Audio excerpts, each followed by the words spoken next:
les invito a ir al Evangelio según San Lucas, en el capítulo 2.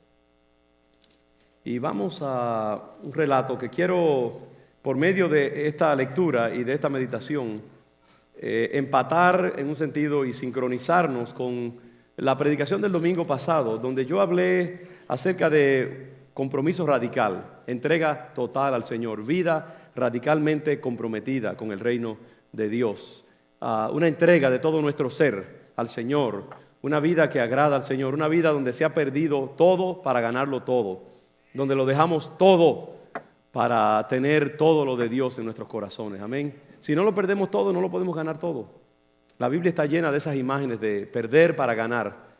Los discípulos, cuando tuvieron su encuentro con Jesús en el mar adentro, dice que dejaron sus redes, siguieron al Señor. Leví, creo que fue, no recuerdo cuál fue el personaje, que era un contador de impuestos.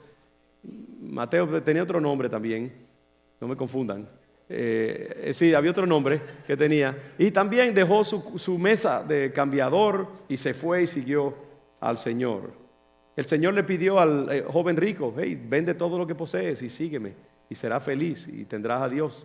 Entonces vemos ese llamado radical, perderlo todo, dejarlo todo, padre, madre, hermanos, y vivir una vida radicalmente entregada al Señor. Y yo quiero, hermanos, desesperadamente fortalecerlos a ustedes en ese llamado, y a mí mismo, y a toda nuestra congregación. Queremos ser una iglesia de gente comprometida con el reino, no gente dominguera, amén. No gente que se pone el sombrero de evangélico cuando entra por la puerta y después lo guinda ya para volver a recogerlo el domingo que viene. No, gente que vive a fuego lento, consumiéndose para gloria de Dios, que tiene una vida devocional vital, que meditan en la palabra del Señor continuamente, que en sus trabajos son testigos de Jesucristo, personas que aman a otros y son bondadosos y compasivos con los demás, que ejemplifican el carácter y el fruto del Espíritu Santo.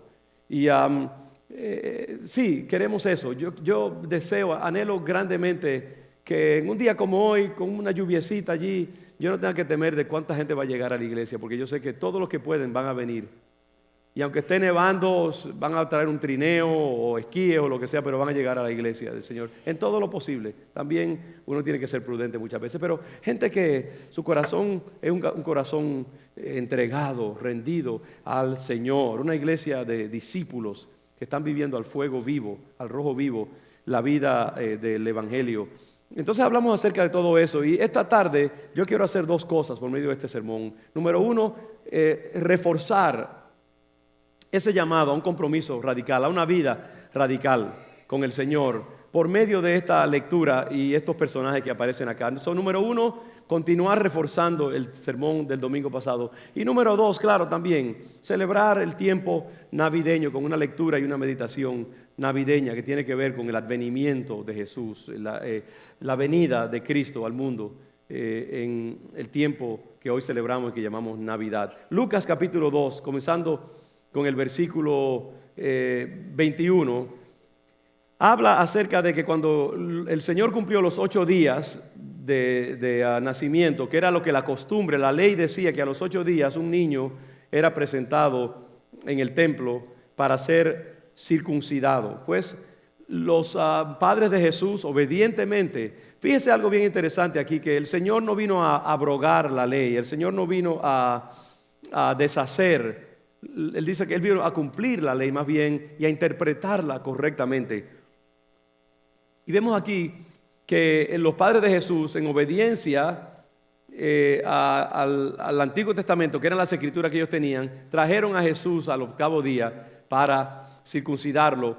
Y también al 8º día generalmente se le ponía ya formalmente el nombre. Se consideraba que ya al 8º día el niño pues estaba ya arraigado en la vida, por así decirlo, y ya se le ponía formalmente nombre, y lo llamaron Jesús en obediencia también a la palabra y al mandamiento del ángel y a la palabra profética que recibieron Zacarías y Elizabeth, de que su nombre sería Jesús, que viene de la palabra de Josué, que quiere decir Dios salva.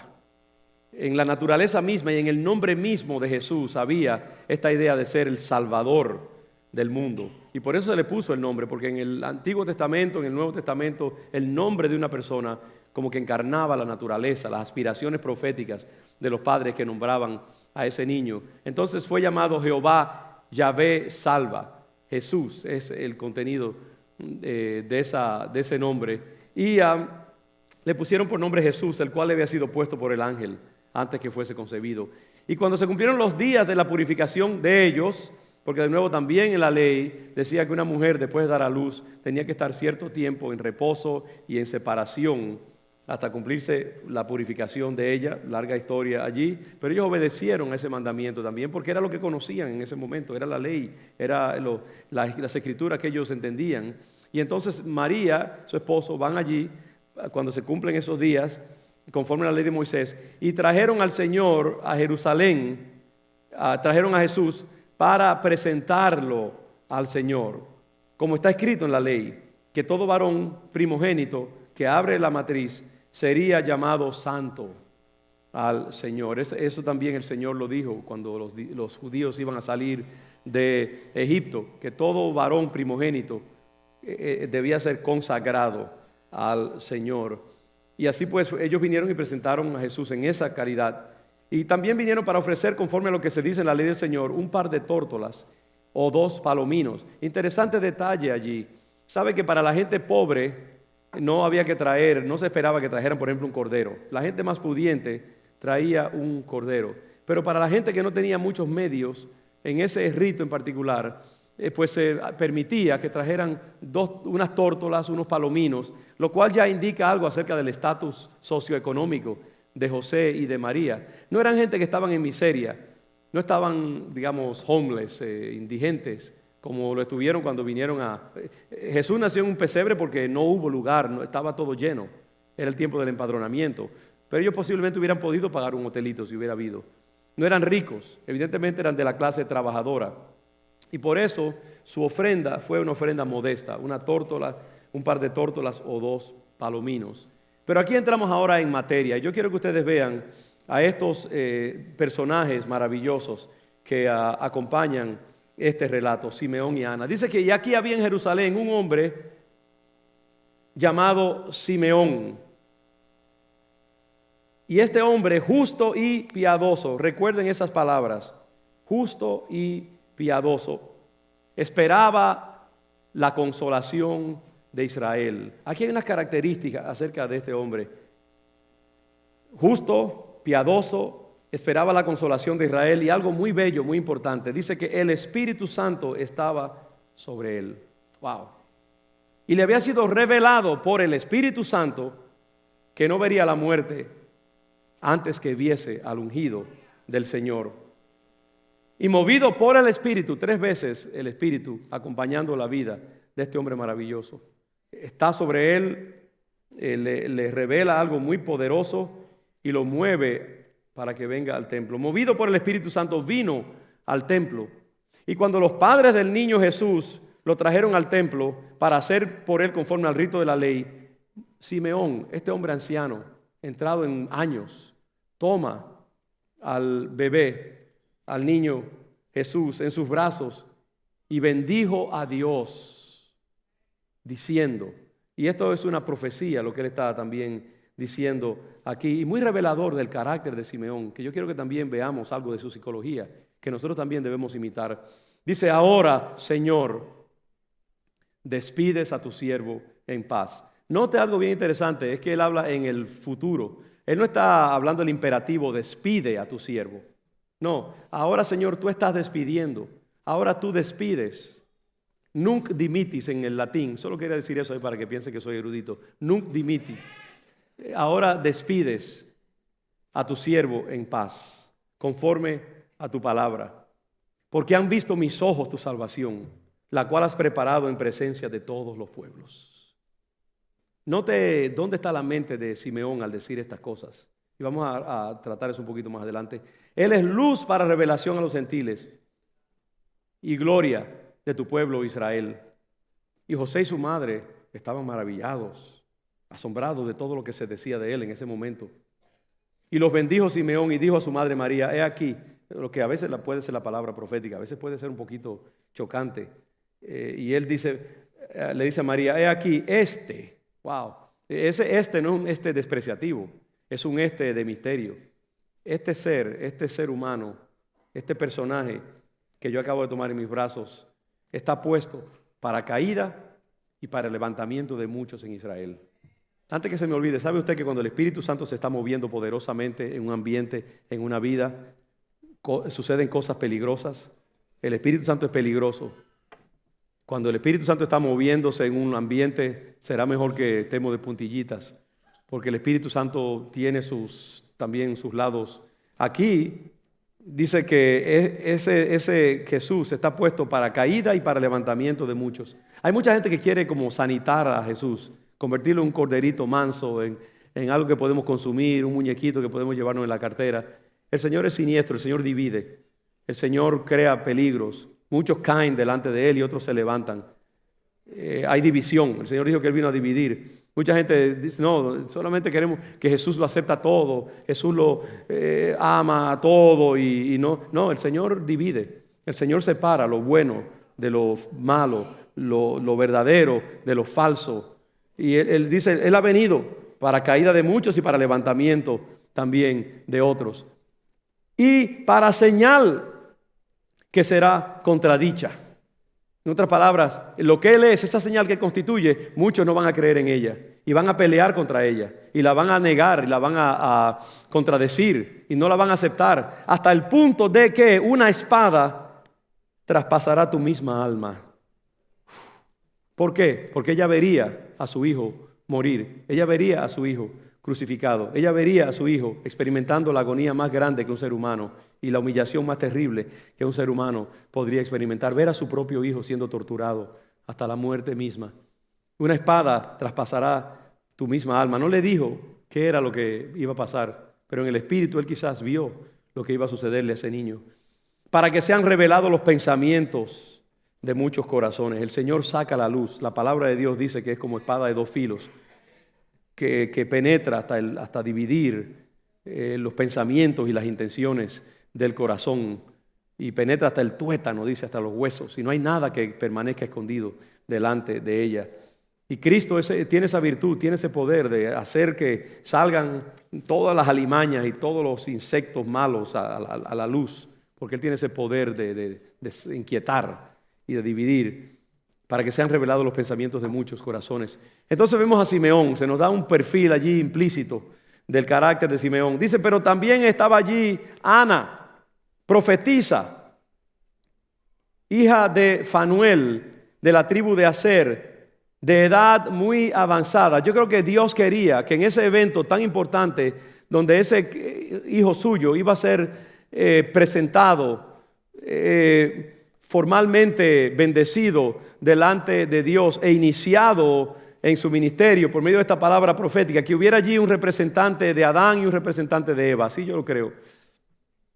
Y por eso hay un hombre allí que es Simeón y una mujer anciana también, profetisa de la tribu de Aser, de edad muy avanzada, pues había vivido con su marido 7 años desde su virginidad y era viuda hacía 84 años. Es decir, que esta mujer tenía unos 100 años, más o menos, o más. Era un personaje como, no sé, intergaláctico, raro allí un poquito, ¿no? 100 y pico de años en un tiempo en que una mujer probablemente vivía que hasta los 40 o los 50 y también los hombres 50, 60 años. Ella vivió hasta los 100 años. Dios la estaba preservando para algo y había vivido toda su vida consagrada al Señor. Murió su marido, no buscó otro compañero ni nada, vivió como una sierva de Dios solamente.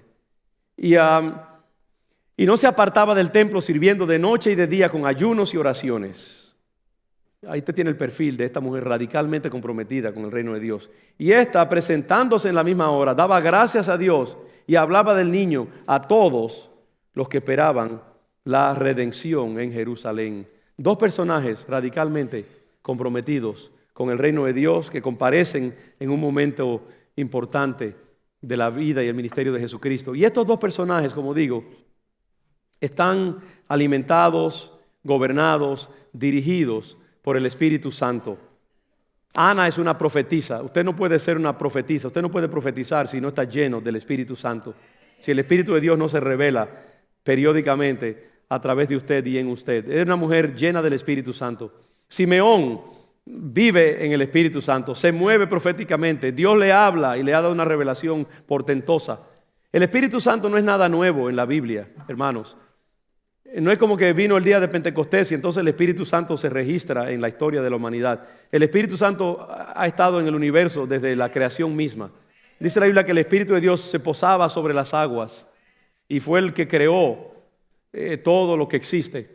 El Espíritu Santo y sus dones están en manifestación a través de toda la Escritura. Se manifestó en la vida de Saúl, se manifestó en la vida de David, que dice que el Espíritu Santo vino sobre él. Y desde en ese momento Dios caminó con él y mató gigantes y hizo grandes cosas en el Espíritu. El Señor danzó en el Espíritu. Estaba en Elías, hombre lleno del Espíritu Santo. Estaba en Daniel con su sabiduría sobrenatural. Estaba en José también. Estaba en todos los profetas de la Escritura que Dios usó grandemente, que profetizaron bajo la unción profética del Espíritu Santo. Y ahora está aquí en este momento que es como un tiempo intermedio entre el Antiguo Testamento y el Nuevo Testamento. ¿A cuál testamento pertenecen Simeón y Ana? Porque todavía no ha venido Pentecostés, todavía Jesús no ha manifestado su ministerio, es apenas un bebé. Pero tampoco están en el Antiguo Testamento porque ya Jesús ha nacido. Ellos habitan como un lugar intermedio, una tierra de nadie y de todos. Y allí está el Espíritu Santo moviéndose en ambos.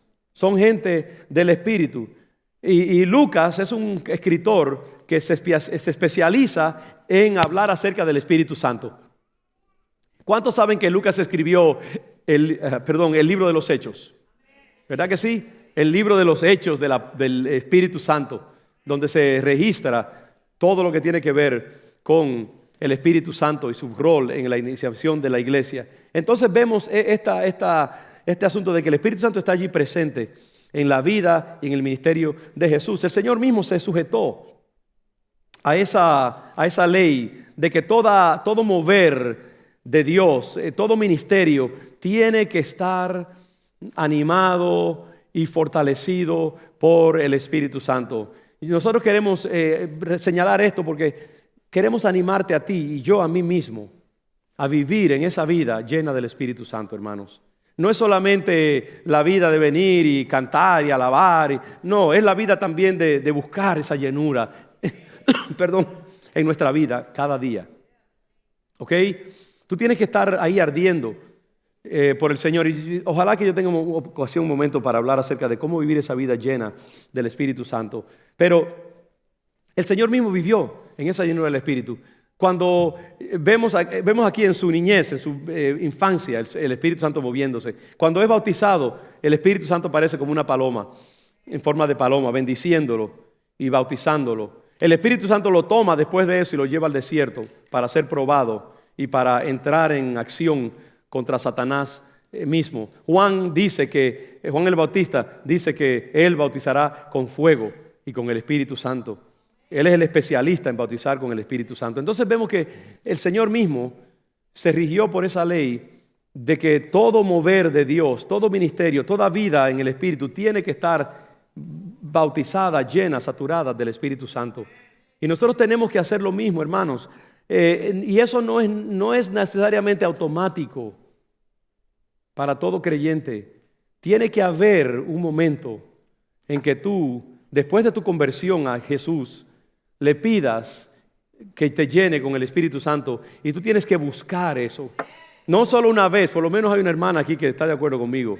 Gracias, Katy. Dígame, aunque sea para asustarse y despertarse un poquito. Hermanos, la vida cristiana tiene que estar empapada con el Espíritu Santo. Yo le digo lo siguiente, yo no podría ministrar ni servir al Señor si no hubiera periódicos bautizos del Espíritu Santo en mi propia vida. Es algo que tiene que ser continuo. Muchas veces yo miro el tanque de la gasolina y lo tengo en E, espiritualmente hablando. Y digo, wow, ¿qué pasó? ¿A usted le ha pasado eso? Que mira el tanque de su carro y ve que, wow, ¿dónde está? Y después recuerda, sí, fui a Maine y visité allá y por eso... No, cuando trabajamos, cuando hacemos cosas en la vida, corregimos a los muchachos, tenemos un disgusto en la carretera, peleamos con la mujer, se baja la unción poco a poco. Por usarla, yo como pastor, los que sirven al Señor continuamente, procesando energía espiritual, uno se le baja la energía también. ¿Y qué pasa? Si usted se queda allí en 3 semanas, usted está arrastrándose en el espíritu. Por eso iglesias se mueren y ministerios mueren, porque se olvidan de que tenemos que venir periódicamente y tener llenuras del Espíritu Santo.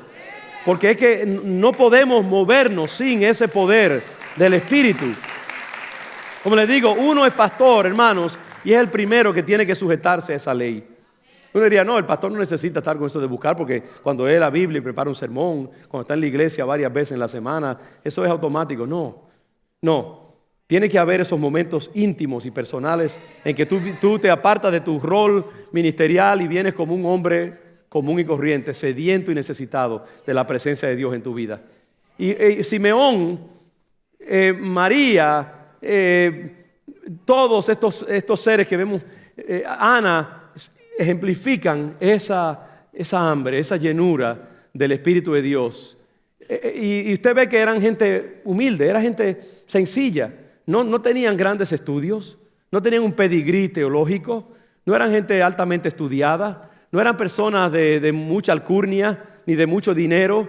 Eran hombres y mujeres comunes y corrientes, pero tenían algo, que amaban al Señor por sobre todas las cosas, y eran gente de calidad espiritual y estaban sedientos de ver la gloria de Dios manifestada en sus vidas. Y eso es lo que te califica para ser usado por Dios. Si tú te consideras una persona ordinaria y descalificada, gloria a Dios, tú eres la persona que Dios quiere usar. Los que se creen que son la última Coca-Cola en el desierto, eso no van para ningún lado, ¿sabes? Ahora, si tú sabes que no mereces servir al Señor, yo tengo gracias, Dilia, gracias. Si tú sabes que no mereces servir al Señor, entonces Dios te puede usar. Si tú sabes que eres humilde y sencillo de condición, Dios te quiere llenar. Si tú estás lleno de ti mismo y lleno de seguridad personal, Dios no te va a usar. Por eso Dios se reveló a pastores, se reveló a un humilde sacerdote allí que era simplemente un sirviente más en el templo, como el esposo de Elizabeth, que ahora ni recuerdo su nombre, imagínense, Zacarías. Elizabeth misma, una mujer humilde y sencilla. María no tenía estudios. José, un carpintero. Dios se reveló en los grandes momentos. Ana y Simeón, ancianos. Ana, una mujer que no calificaba para nada en esos tiempos, sinceramente. No, una mujer no valía nada en los tiempos de Jesús. Sin embargo, ahí está, el Señor quiso que una mujer anciana presenciara la presentación de su hijo. Porque Dios quiere sobre todo gente que esté buscando. Y eso es lo que yo decía el domingo pasado. ¿A favor de quién se presenta Dios poderoso? A favor de aquellos cuyo corazón es perfecto para con el Señor. ¿Tú quieres llegar al corazón de Dios? Busca tu propio corazón y purifica tu propio corazón. Eso es lo que cuando me preguntan a veces otros pastores, pastor, ¿cómo se puede tener éxito en el ministerio? Yo les digo, mira, lo primero, yo quisiera tener una fórmula así muy sofisticada. Digo, tu corazón. ¿Cómo está tu vida delante del Señor? ¿Cómo tú amas al Señor? ¿Lo amas apasionadamente?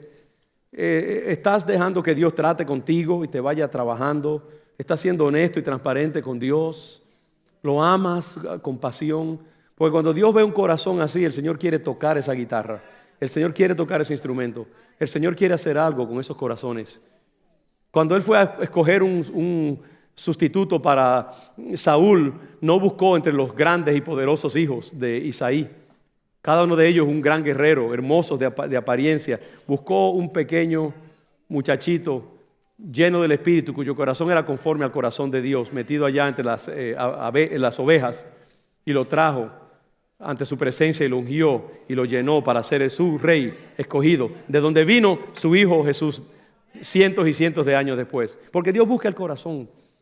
Y Dios quiere corazones ardientes que estén buscando la llenura del Espíritu, deseosos de ser llenos del Espíritu Santo. Y a esa gente Dios le va a hablar.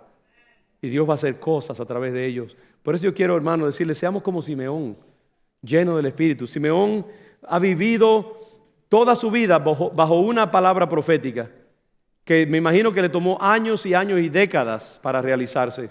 Un día Simeón tuvo una impresión espiritual poderosa o tuvo un sueño, no sabemos cómo le llegó la palabra de Dios, pero le dijeron, tú no te vas a morir hasta que no veas al Mesías ungido de Dios y lo presencies delante de tus ojos.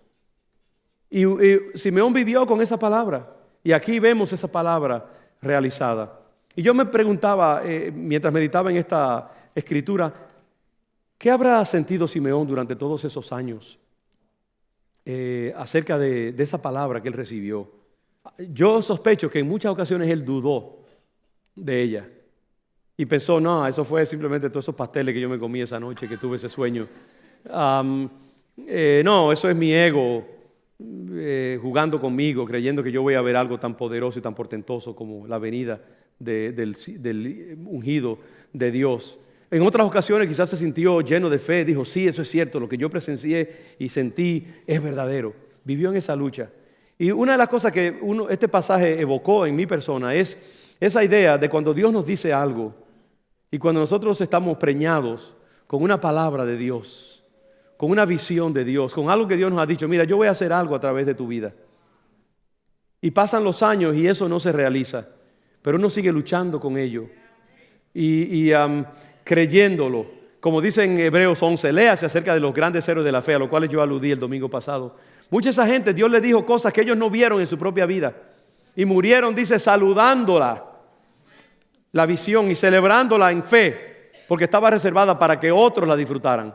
Ellos simplemente la iniciaron, la declararon, pero otros recibirían el fruto de esas cosas que Dios les había dicho.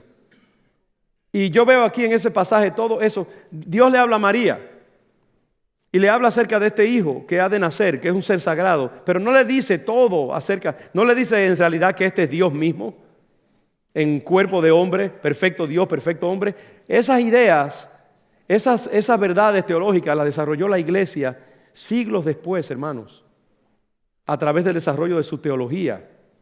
Y peleó grandes batallas teológicas. Dice, Jesús era parte hombre, parte Dios. Si era Dios en una forma ilusoria de hombre o qué. Esos asuntos tuvieron que pelearse en grandes congresos teológicos.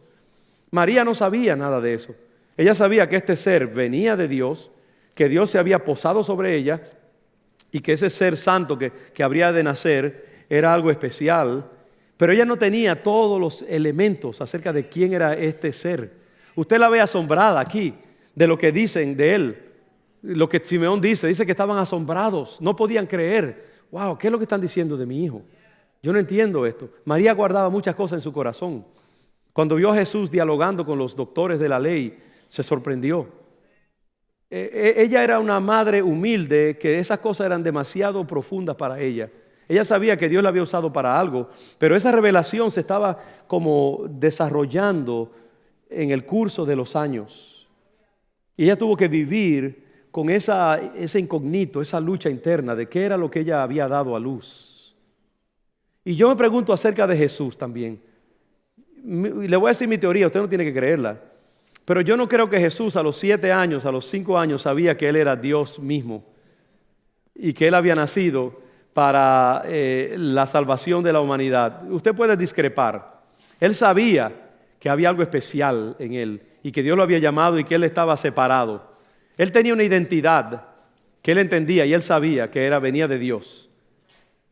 Pero yo creo que su total conciencia y lucidez acerca de lo que Él era, pormenorizadamente, eso le vino a través de los años, mientras esa vida de Dios iba desarrollándose plenamente en Él. Ese silencio que hay aquí me dice que muchos de ustedes no están convencidos con lo que estoy diciendo.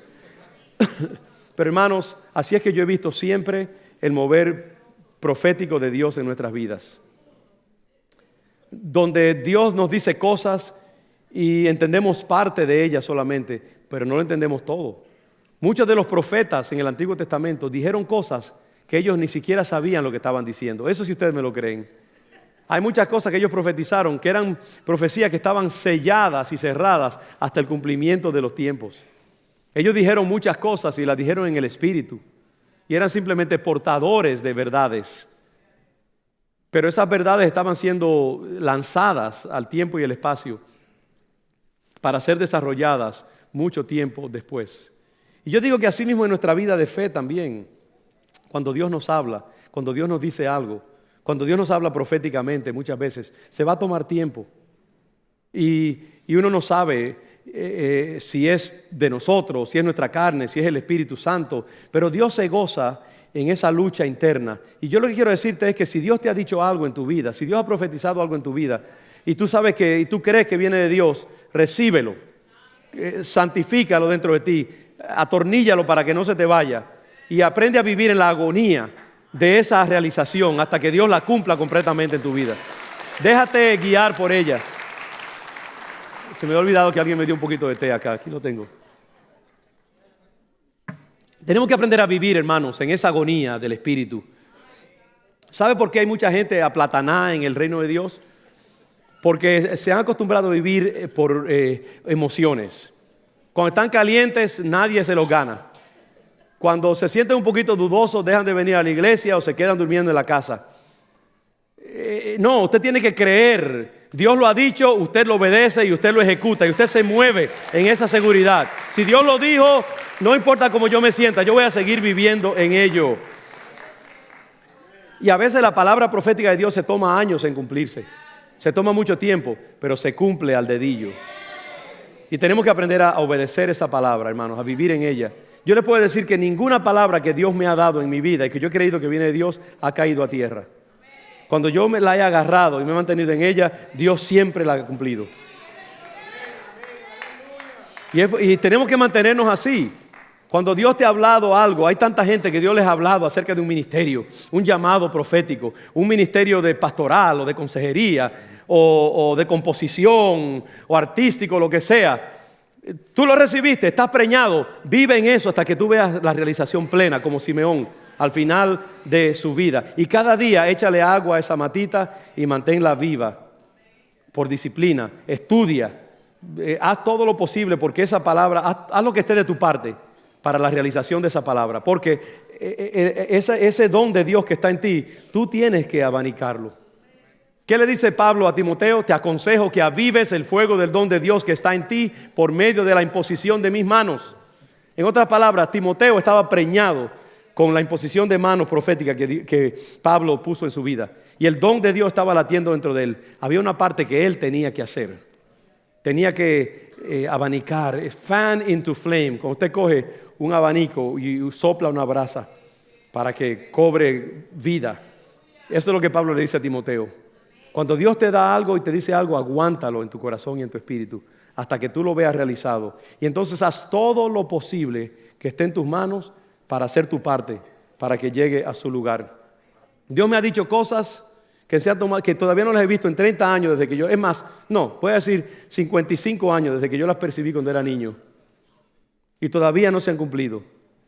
Pero ¿sabe lo que? Cuando me dijo, yo quiero que pastorees esta iglesia de 50, 60 personas, 70 personas, yo vi que ese era un paso hacia lo que Él me había dicho en otras áreas. Y dije, amén, Señor. Y aquí estoy 30 y pico de años después en mi puesto hasta que Él cumpla lo que Él ha prometido.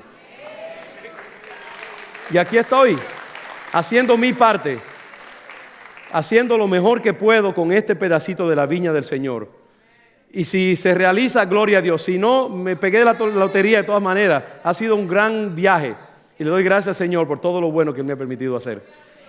Pero uno tiene que vivir esperando la realización de la palabra de Dios en nuestras vidas y hacer todo lo que esté de su parte.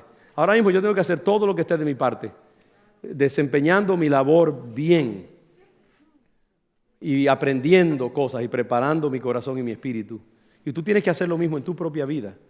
Puede ser estudiando, puede ser mejorando tu matrimonio, puede ser liberándote de algunos de los demonios que te agarran ahí, tu mente y otras cosas, tu forma de tratar a la gente, tu carácter, muchas cosas, entregando todo eso al Señor, depurándote, purificándote, preparándote, añadiendo cosas. En uno de estos domingos voy a hablar acerca de añadir cualidades a nuestra vida para entonces poder dar fruto al Señor. Simeón, Ana vivieron bajo esa revelación de Dios y ahora llegaba el momento de cumplirse esa palabra y de ver al Hijo de Dios presentado delante de ellos. Y todas estas cosas fueron los que lo hicieron a ellos, hermanos, merecedores. y que nosotros tenemos que imitar. Hay un par de cositas más y con eso les dejo. Se dice que Simeón era justo y piadoso. Dos palabras en el griego, dikaios y eulabes. Simeón en su carácter era justo, dikaios. En inglés se dice righteous. Y eulabes es la palabra que se traduce piadoso. Dos cualidades que uno tiene que tener como un hombre o una mujer que vive la vida cristiana radicalmente y comprometida y que hacen posible la obra de Dios en tu vida. Son dos cualidades. Una habla de horizontal, la otra habla de vertical. Dikaios, justo, habla de comportamiento, habla de relaciones humanas, habla de testimonio ante los demás. Era un hombre righteous, correcto. La idea de un hombre que se comportaba bien, era recto delante de Dios, es la idea de justo. No es justo en el sentido de que trataba a la gente justamente, aunque eso estaba incluido, pero era un hombre correcto delante de los demás. Era un hombre que no se podía decir nada malo de él. Su comportamiento ante los demás era un comportamiento admirable, respetable, honesto. Y piadoso se refiere a su relación con Dios. Era un hombre piadoso, era un hombre en la idea de tener piedad, de visitar el templo regularmente, de orar al Señor, de amar a Dios, de entregar su vida al Señor. Y entonces estas dos cosas estaban en balance en su vida. Por eso dice que él era, si lo puedes poner ahí, Marlene, era justo, recto en su comportamiento y piadoso para con su Dios. Y nosotros tenemos que manifestar esos dos elementos en nuestra vida. Nosotros deseamos que el pueblo de León de Judá sea un pueblo justo y piadoso. Justo porque tenemos buen testimonio en la ciudad. Tenemos buen comportamiento. Yo decía el domingo pasado que una de las cualidades de una persona radicalmente comprometida es que su vida horizontal, sus relaciones con los demás, es algo bueno y admirable. Justo habla de ética. Cómo nosotros nos comportamos en nuestro trabajo. Cómo tratamos a nuestros seres queridos, en nuestro matrimonio, nuestra esposa, nuestro esposo, nuestros hijos, nuestros amigos. ¿Qué testimonio damos? Sí, ¿qué testimonio damos a la gente que nos conoce? ¿Cómo nos comportamos éticamente? Y piadoso habla de nuevo de esa vida apasionada para con Dios. Y yo creo que necesitamos los dos. Yo creo que hay muchos cristianos que compartimentaliza la vida cristiana y se especializa en una cosa o en la otra.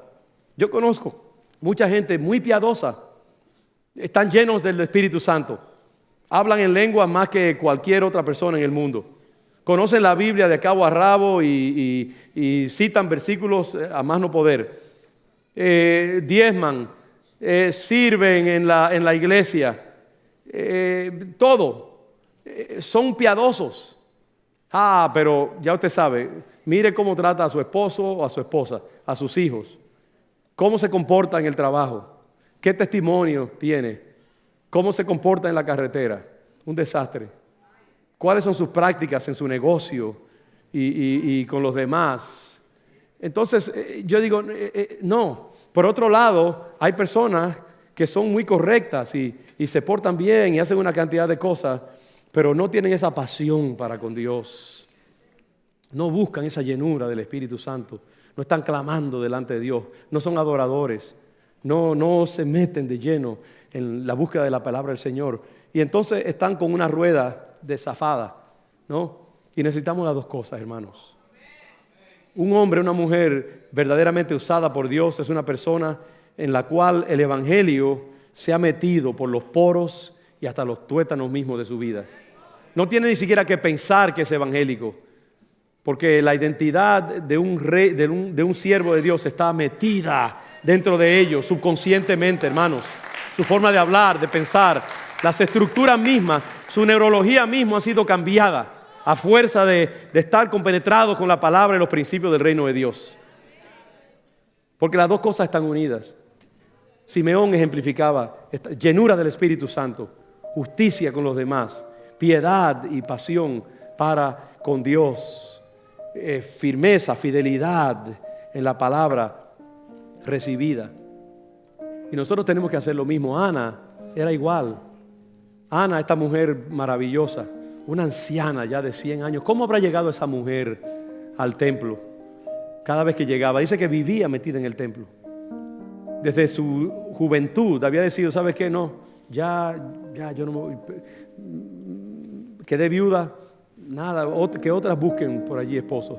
Yo voy a servir al Señor toda mi vida. Y vivió metida en el templo como una sacerdotisa del Señor. Dice que ayunaba continuamente y oraba continuamente y adoraba en el templo y testificaba. Porque cuando salió de allí, enseguida comenzó a decir: yo he visto al Mesías, ya nació. Como tenemos nosotros que hacer en nuestra vida, tenemos que testificarle a otros acerca de Cristo. Tenemos que vivir una vida de ayuno, de oración, de búsqueda del Señor. Es la única manera, hermanos, de ser usados por Dios y de tener estas experiencias, de que Dios hable proféticamente a través de nosotros. Yo quiero eso para ti y para mí. En esta tarde, en este tiempo navideño y mirando hacia el comienzo del año que viene, vamos a hacer un compromiso redoblado de buscar más de la unción de Dios en nuestras vidas. Amén. Avivar el fuego del don de Dios que está en nosotros. Si Dios te dio una palabra y tú dejaste que se muriera, hoy puedes sacarla y soplar sobre ella. Quita toda esa ceniza que se ha acumulado. Ahí hay calor todavía. Comienza a soplar para que vuelva a vivir dentro de ti. Si una vez estuviste enamorado del Señor y pasó el tiempo y te olvidaste de ese primer amor, vuelve a recuperarlo en esta tarde. Dice: Señor, este año yo voy a buscar apasionadamente de tu reino. Me voy a comprometer contigo. Voy a vivir para ti. ¿Qué dice Simeón cuando acaba de ver al Señor? Ahora despides a tu siervo en paz. Simeón vivía tanto para Dios que cuando ya se cumplió el llamado profético en su vida: Señor, eso quiere decir que ya yo me voy contigo. Yo vivía para la realización de tu promesa, pero ya este mundo no ofrece nada atractivo para mí porque mi vida está perdida en Cristo, está escondida en Jesús. Así que ahora yo puedo ya irme de este mundo. Un hombre, una mujer de Dios vive para la palabra de Dios, la revelación de Dios en su vida, para que se cumpla el propósito de Dios en su vida. Eso es lo más importante. Vamos a entregar nuestras vidas al Señor. Vamos a entregar nuestro matrimonio al Señor. Todo lo que tenemos, todo lo que somos. Yo mismo ahora mismo cojo todo de nuevo y lo pongo a los pies de Jesús. Te invito a bajar tu cabeza un momento allí donde tú estás y entregar ahora mismo tu barca al Señor, tus redes, tu mesa de cambiar dinero, todo. Échalo a los pies del Señor ahora mismo. Entrégalo todo y dile: Señor, me comprometo contigo, me reconsagro a ti. Si tú no lo has hecho antes y estás aquí por primera vez y Dios te ha hablado y tú quieres entregar tu vida al Señor, invitarlo a tomar control de tu vida y quieres levantar tu mano, yo quiero orar por ti en esta tarde y quiero iniciarte en ese viaje de intimidad con Cristo. Si alguien quiere entregar su vida al Señor, te invito a pasar aquí al frente o levantarte, ponerte de pie, levantar tu mano donde quiera que tú estés. Queremos orar por ti en esta tarde y ponerte en las manos del Señor. ¿Habrá alguien que no lo haya hecho antes y que quiera ahora entregar su vida al Señor o quiera reconsagrar su vida al Señor? Puedes levantar tu mano o ponerte de pie o como tú quieras.